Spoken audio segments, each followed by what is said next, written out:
Kristur upprisinn. Kristur sannarlega upprisinn. Þetta var ágætt.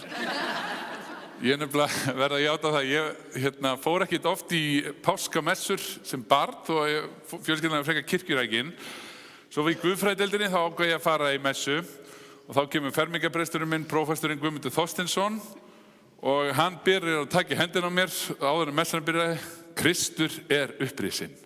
Og þá sko aldagömmul hefð frá því bara í frumkirkjunni að svara Kristur sannarlega upprisinn. Ég vissi það ekki, þannig að hann sagði Kristur upprisinn. Jú.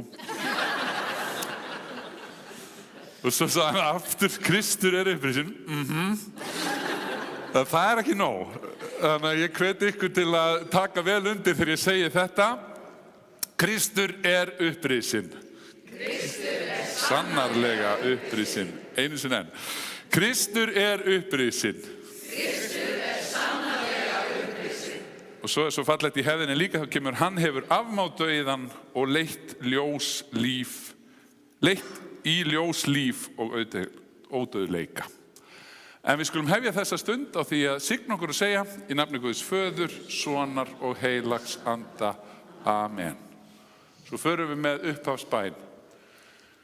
Hjálp vor kemur frá drottni. Skapara himins og jarðar. Drottin, ég komin í þitt heilaga hús til að lofa þig og ákalla, til að heyra hvað þú, Guð, Faðir skapari minn, þú drottin, Jesús frelsari minn, þú heilagi andi huggari minn, vilt við mig tala í þínu orði. Drottin, heyr þú lofgjör mína á bæn og opna þú með þínum heilaga anda hjarta mitt fyrir sakir Jesú Krists að ég fyrir þitt orð iðrist synda minna, trúi á Jesú í lífi og dauða og taki framförum í kristilegu hugarfari og líferni. Bæn heyr það, ó Guð, fyrir Jesú Krist. Amen.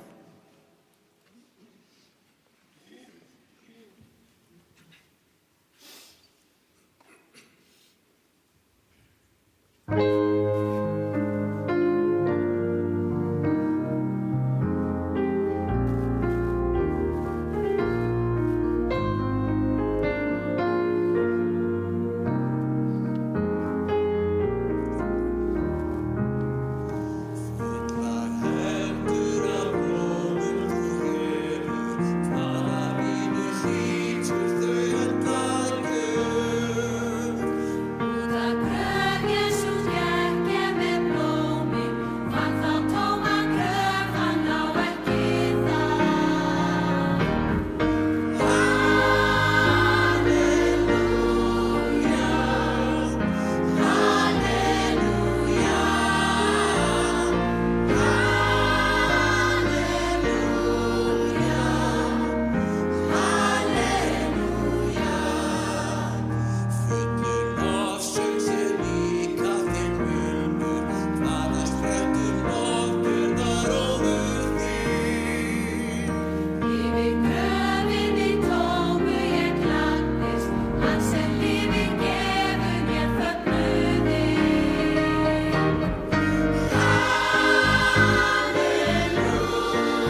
Drottinn, miskunna þú oss. Drottinn, miskunna þú oss. Kristur, miskunna þú oss. Kristur, miskunna þú oss. Drottinn, miskunna þú oss. Drottinn, miskunna þú oss. Dýr sé Guði í upphæðum Og friður á jörðu og velþóknun yfir mönnum. Á föstunni hefur ekki verið sunginn dýrðarsöngur en nú eru við upprisumegin við páskana og syngjum saman dýrðarsönginn og stöndum.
Þá les ég fyrst úr Davíðssálmum 118.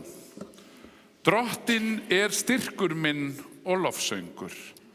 Hann varð mér til hjálpræðis. Fagnaðar og sigur óp kveða við í tjöldum réttlátra. Hægri hönd Drottins vinnur máttarverk. Hægri hönd Drottins upphafin. Hægri hönd Drottins vinnur stórvirki. Ég mun eigi deyja, heldur lifa og kunngera dáðir Drottins. Drottinn hefur hirt mig harðlega, en eigi ofurselt mig dauðanum. Ljúkið upp fyrir mér hliðum réttlætisins, að ég megi ganga inn þau og lofa Drottinn. Þetta hlið Drottins, réttlátir ganga þar inn. Ég þakka þér að þú bænheyrðir mig og komst mér til hjálpar. Steinninn sem smiðirnir höfnuðu orðinn að hyrningarsteini. Að tilhlutan Drottins þetta orðið. Það dásamlegt í augum vorum. Þetta dagurinn sem Drottinn gerði, fögnum og verum glaðir á honum. Þannig hljóðar hið heilaga orð. Guði sé þakkargjörð. Og síðari ritningalesturinn úr bréfi Páls til Kórintumanna og það stendur: Höldum því hátíð, ekki með gömlu súrdegi eða súrdegi ilsku og vonsku, heldur með ósýrðum brauðum hreinleikans og sannleikans. Þannig hreinsið burt gamla súrdegið til þess að þið séu nýtt deig, enda þið ósýrð brauð, því að páskalambi okkar slátrað sem Kristur. Þannig hljóðar hið heilaga orð.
Þá ég aftur heyrði það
morguns var það í byrjun vikunar,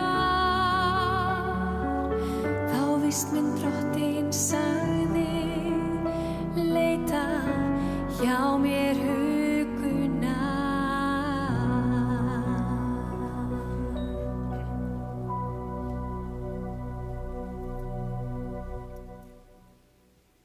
Fallega sungið þetta dásamlega lag, en þá bið ég ykkur sem er auðvelt með samkvæmt hefðinni að rísa úr sætum við heyrum heilagt guðspjall sem ritað hefur guðspjallamaðurinn Markús. Þá hvíldardagurinn var liðinn, keyptu þær María Magdalena, María móðir Jakobs og Salóme ilmsmyrsl til að fara og smyrja hann. Og mjög árla hinn fyrsta dag vikunnar sólar uppbrás koma þær að gröfinni. Þær sögðu sín á milli, hver mun velta fyrir okkur steininum frá grafarmunnanum. En þegar þær líta upp, þá sjá þær að steininum hafði verið velt frá, en hann var mjög stór. Þær stíga inn í gröfinna og sjá ungan mann sitja hægra megin, klæddan hvítri skikkju, og þær skelfdust. En hann sagði við þær, skelfist eigi. Þér leitið að Jesú frá Nasaret, hinum krossfesta. Hann upprisinn, hann ekki hér. Sjáið þarna staðinn þar sem þeir lögðu hann, en farið og segið lærisveinum hans og Pétri. Hann fer á undan yður til Galileu, þar munu þér sjá hann eins og hann sagði yður. Þannig hljóðar hið heilaga guðspjall. Lof sé þér Kristur. Og þá játum við trú okkar. Ég trúi á Guð föður almáttugan, skapara himins og jarðar. Ég trúi á Jesú Krist, hans einkason, Drottinn vorn, sem getinn af heilögum anda, fæddur af Maríu mey, píndur á dögum Pontíusar Pílatusar, krossfestur, dáinn og grafinn. Steig niður til heljar, reis á þriðja degi aftur upp frá dauðum, steig upp til himna, situr við hægri hönd Guðs föður almáttugs og mun þaðan koma að dæma lifendur og dauða. Ég trúi á heilagan anda, heilaga almenna kirkju, samfélag heilagra, fyrirgefningu syndanna, upprisum mannsins og eilíft líf. Amen.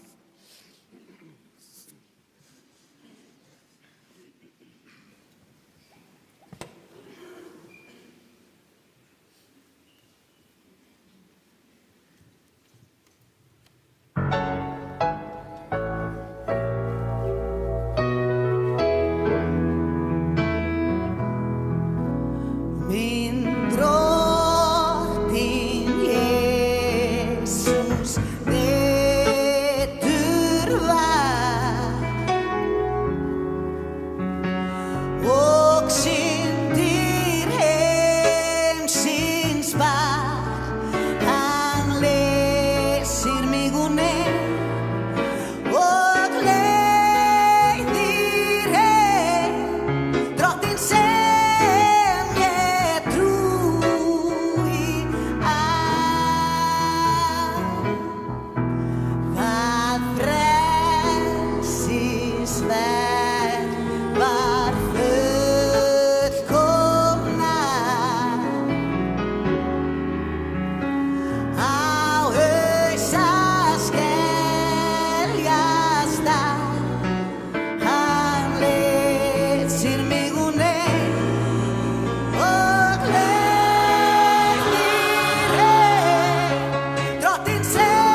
Ég fór einu sinni til London á námskeið þegar ég var tvítugt og heyrði þá mjög skemmtilegan predikara sem doktor í félagsfræði, heitir Tony Campolo. Hann var að segja frá því að hann hefði einu sinni verið að predika. Hann var svona mjög skemmtilegu sögumaður og hann orðaði þetta skemmtilega. Hann sagði, ég fór inn í svona baptistakirkju og það var rosalega góður predikari. Hann sagði, ég þóttist bara frekar góður, ég var svona ungur og sprækur og ég var bara með eina af mínu allra bestu predikunum. Hann sagði, ég var eiginlega það góður að ég var nánast farin að glósa sjálfa mig, sko. Orðaði skemmtilega, en svo sagði hann, ég var samt bara fengið til að hita upp. Það var þetta svona nánast þeir eru svo vanið svona löngum predikunum að aðalpresturinn, hann átti eftir að koma, þannig að hann var búinn að vera með predikun í einhvern korter og svona eins og að hita upp, bara eins og við þekkjum á tónleikum. Fenginn í það og hann sest svona niður og horfir á gamla manninn og segir við hann, reynd að toppa þetta. Og hann stóð upp og sagði við mig, son, sit down, because the old man is going to do you in. Eða bara nú ætla ég að kenna þér þetta. Og svo sagði hann, svo fór hann með sömu setninguna í svona 45 mínútur eða klukkutíma, þannig að allir voru farin að standa upp og öskra með því að segja alltaf sömu setninguna. Og það var bara, það er föstudagur, en það átti eftir að koma sunnudagur. Og þegar hann útskýrði fyrir mig, það hafði það mikil áhrif á mig. Og ég hef sagt áður frá þessu, þetta er bara svo sterk predikun, að hann byrjaði gamli maðurinn að segja, það er bara föstudagur. Þeir eru búin að handtaka Jesú, þar sem hann var að biðjast fyrir. En það er bara föstudagur. Þá eftir að koma sunnudagur. Svo hélt hann áfram svona, það er bara föstudagur. Nei, það er föstudagur.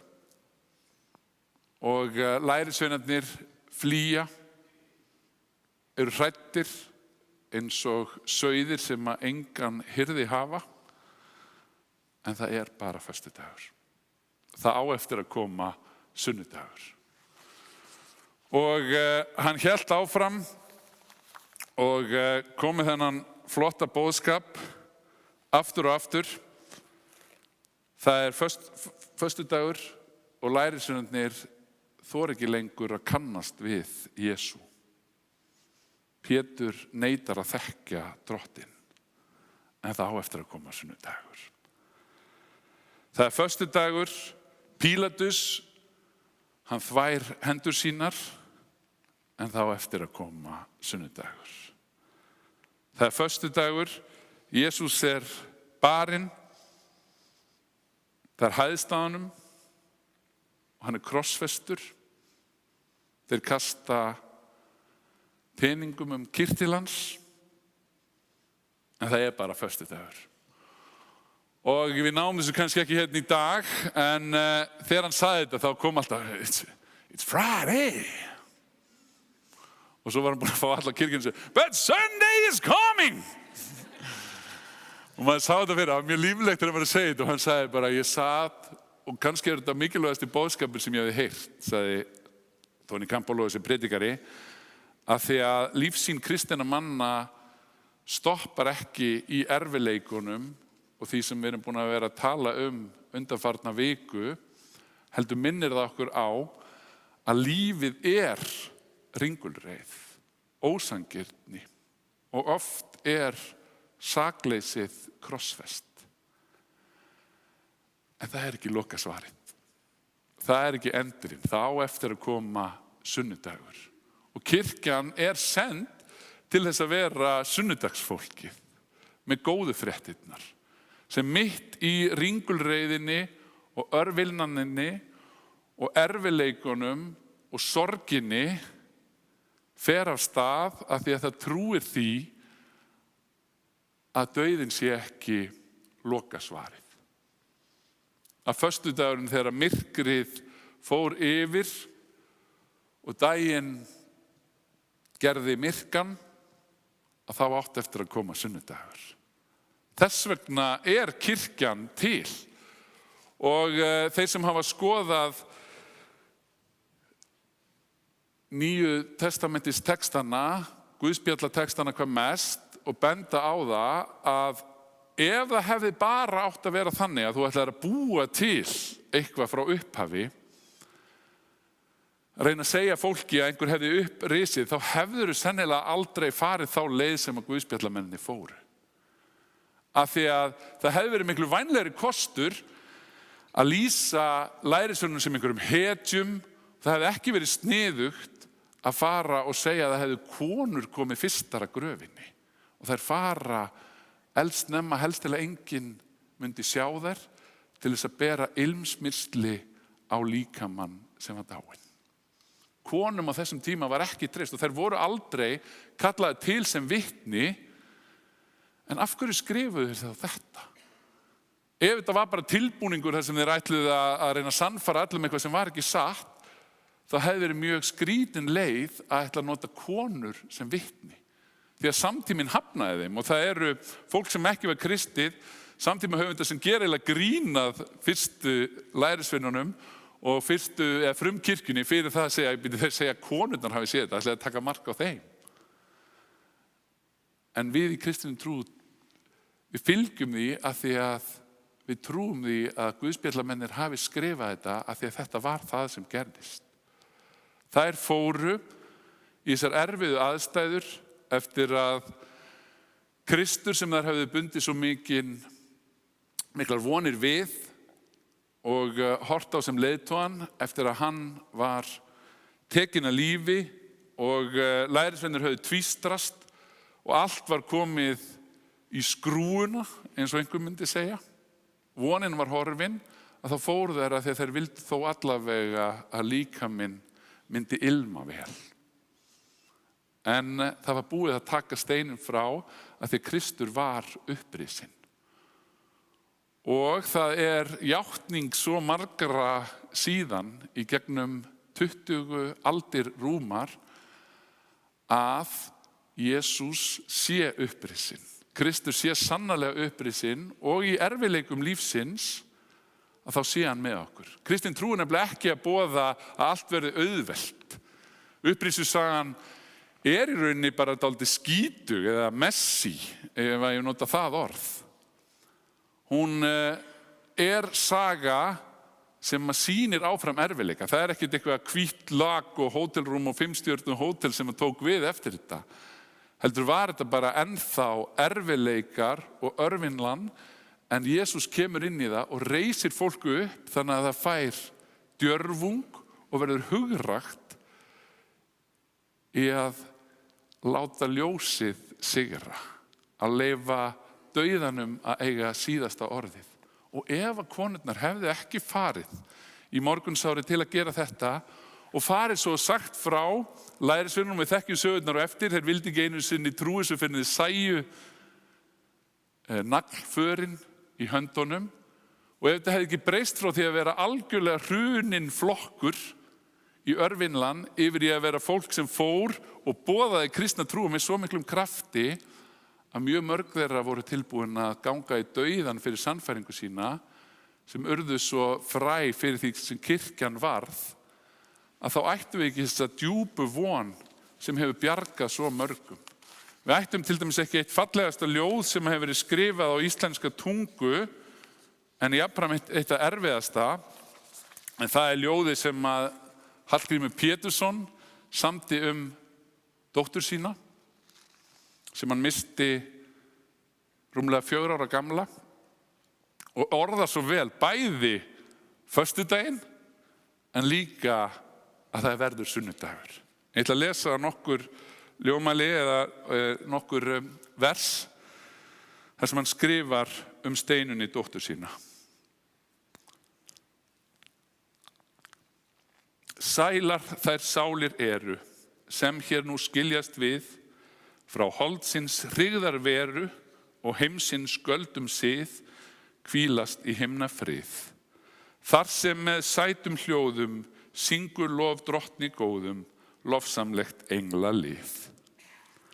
Tign æru sæmd og sóma sálir Guðs barna fá, sem ljósar stjörnur ljóma, lambsins stóli hjá.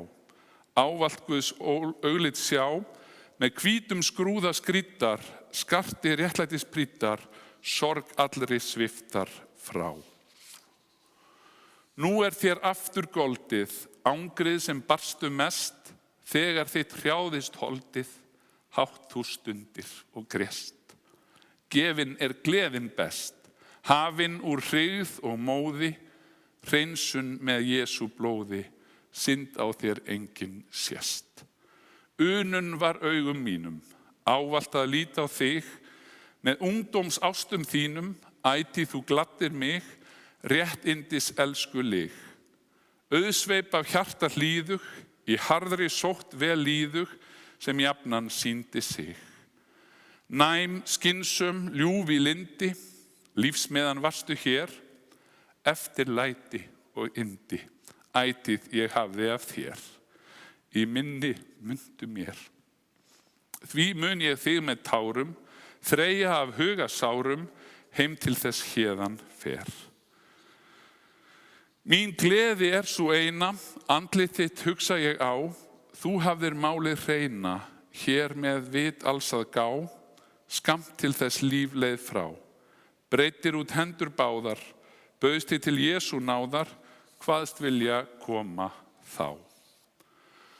Og nú ertu leidd, minn ljúfa, listikar drottins í, þar áttu hvíld að hafa, hörmunga og rauna frí.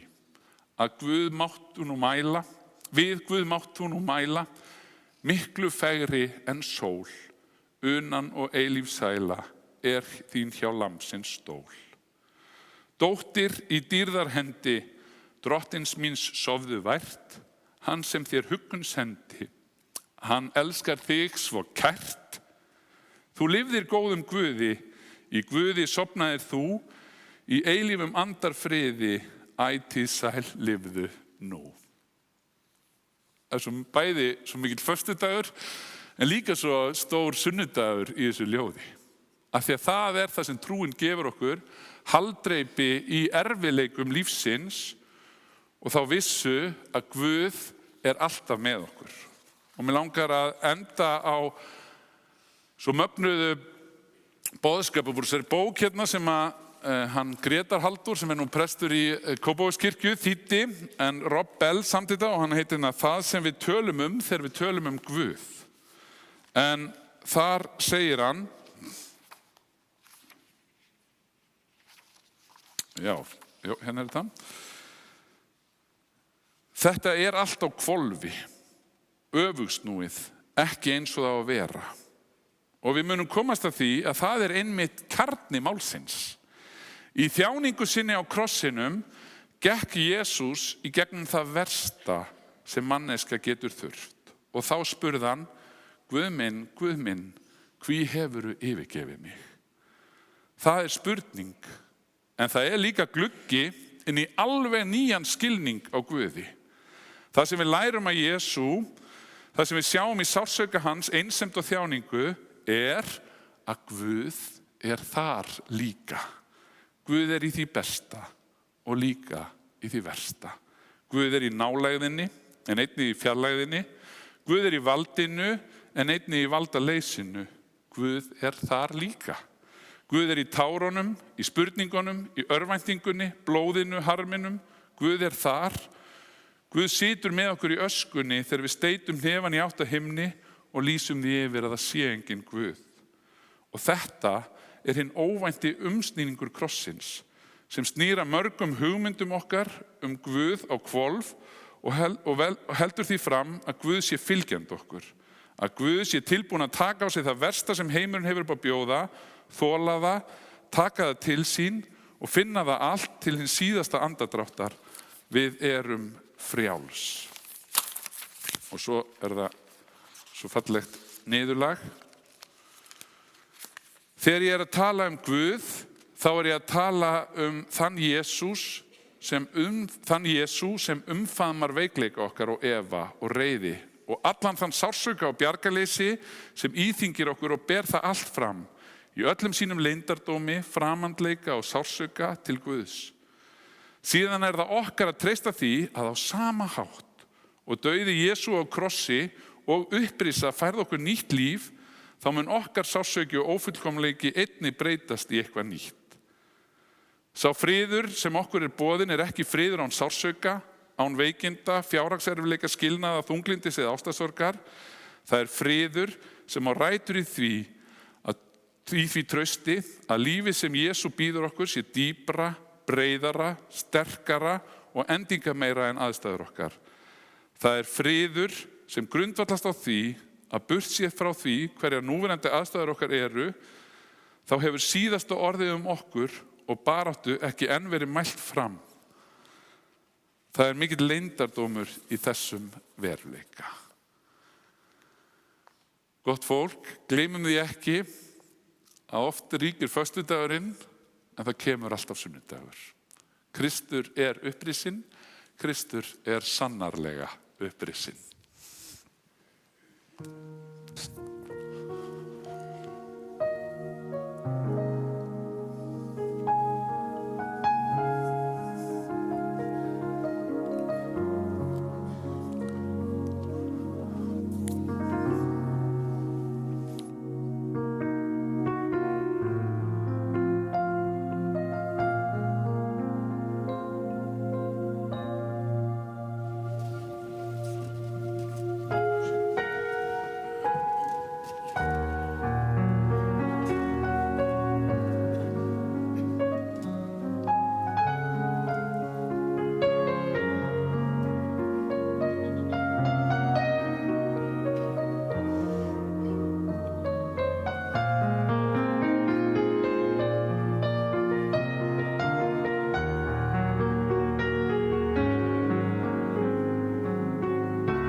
Takk fyrir, dásamlegt að eiga hennan kór og þessa trúföstu kórmeðlimi sem eru búin að syngja hérna 9 fermingamessur og svo mætt snemma á páskadagsmorgni. En nú það bænastundin og eins og venjulega hjá okkur í Lindakirkju þá hægt að standa upp og kveikja á bænakerti eða skrifa niður bænarefni. Fyrir ykkur sem að fylgjast með í streymi, það líka hægt að senda okkur á lindakirkja@lindakirkja.is. En það líka gott að sitja bara í sínu sæti og biðja sinnar bænar þaðan. En umfram allt nýtum tíman til að lyfta huganum til Guðs og biðja og meðan að kórinn syngur fallega fyrir okkur.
við lofum þig.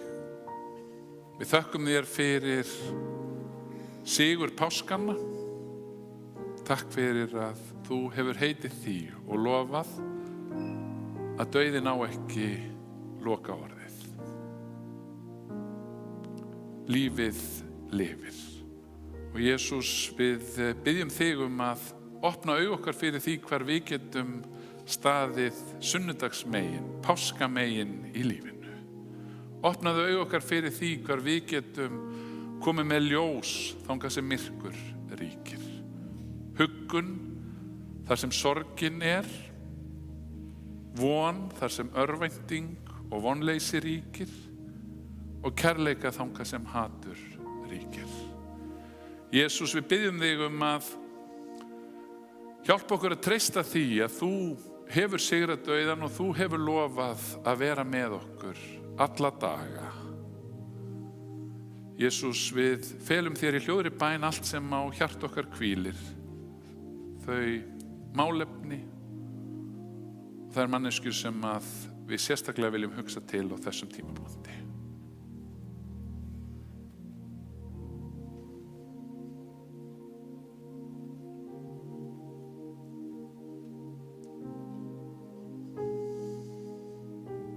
Takk, Jesús, fyrir að þú heyrir þessar bænir. Við felum þér þær í bæninni sem þú kendir lærisveinum þínum og segjum: Faðir vor, þú sem ert á himnum, helgist þitt nafn, til komi þitt ríki, verði þinn vilji svo á jörðu sem á himni. Gef oss í dag vort daglegt brauð og fyrirgef oss vorar skuldir, svo sem vér og fyrirgefum vorum skuldunautum. Eigi leið þú oss í freistni, heldur frelsa oss frá illu, því að þitt ríkið, mátturinn og dýrðin að eilífu. Amen.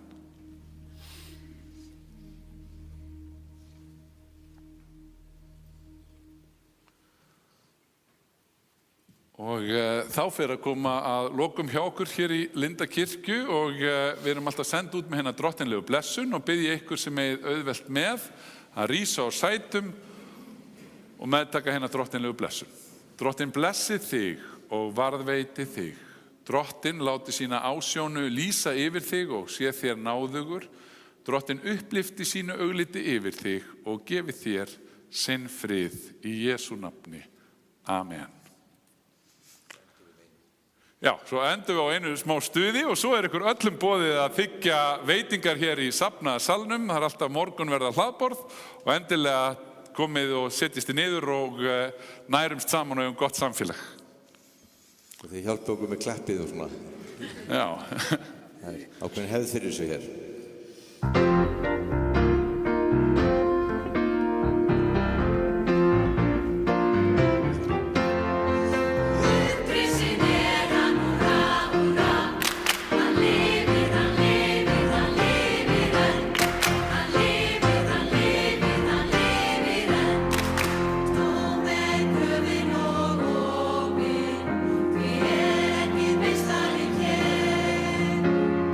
Hæðir að slikka það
Förum í friði og þjónum drottni með gleði.